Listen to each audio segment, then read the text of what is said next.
एक दफा का जिक्र है। एक छोटे से गांव में नासिर नामी एक चालाक आदमी रहता था जो अपनी अयारी और मुकारी की वजह से मशहूर था। एक दिन जब गांव का बाजार लोगों से खचाखच भरा हुआ था, नासिर अपनी एक मामूली सी बकरी के साथ एक कोने में खड़ा हो गया। उसने ऐसा तासर दिया जैसे वो किसी बहुत ही खास चीज की नुमाइश कर रहा हो, और उसकी आंखों में एक अजीब सी चमक थी जो दौर से ही लोगों की तौजह अपनी तरफ खींच रही थी।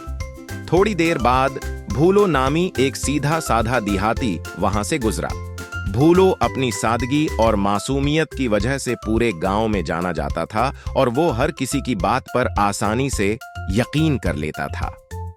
जब उसकी नजर नासिर और उसकी बकरी पर पड़ी तो वो रख गया और तजस्सुस से पूछने लगा कि इस बकरी में ऐसी क्या खास बात है जो नासिर उसे इतने फख्र से पेश कर रहा है।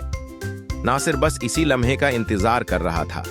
उसने भूलो को करीब बुलाया और सरगोशी के अंदाज में कहा, भूलो मियां, ये कोई आम बकरी नहीं है, ये एक जादुई बकरी है जो हर रोज सोने के सुखे देती है।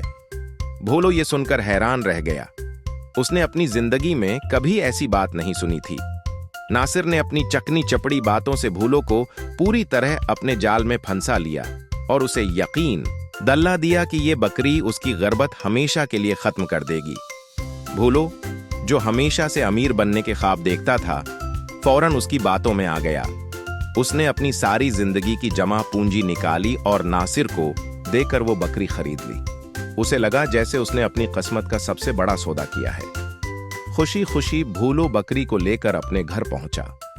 उसने बकरी को एक आरामदह जगह पर बांधा और बेसब्री से इंतजार करने लगा कि कब वो सोने के सिक्के देगी। पूरा दिन गुजर गया, फिर रात हुई और अगली सुबह भी हो गई, लेकिन बकरी ने एक भी सिक्का नहीं दिया। भूलो परेशान हो गया और बकरी को मजीद अच्छा चारा खिलाया, मगर नतीजा वही रहा। इसे आहिस्ता आहिस्ता एहसास होने लगा कि उसके साथ धोखा हुआ है। जब भूलो को अपनी गलती का एहसास हुआ तो वो गुस्से में भरा हुआ बाजार की तरफ भागा ताकि नासिर को पकड़ सके। लेकिन जब वो वहां पहुंचा तो उसे मालूम हुआ कि नासिर अपना सारा सामान समेटकर रातों रात गांव छोड़कर जा चुका है। भूलो सिर पर हाथ रखकर बैठ गया और अपनी बेवकूफी पर पछताने लगा। इसने अपनी लालच की वजह से अपनी उम्र भर की कमाई गंवा दी थी। ये कहानी हमें सिखाती है कि लालच इंसान को अंधा कर देती है और हमें बगैर सोचे समझे किसी की बातों पर यकीन नहीं करना चाहिए।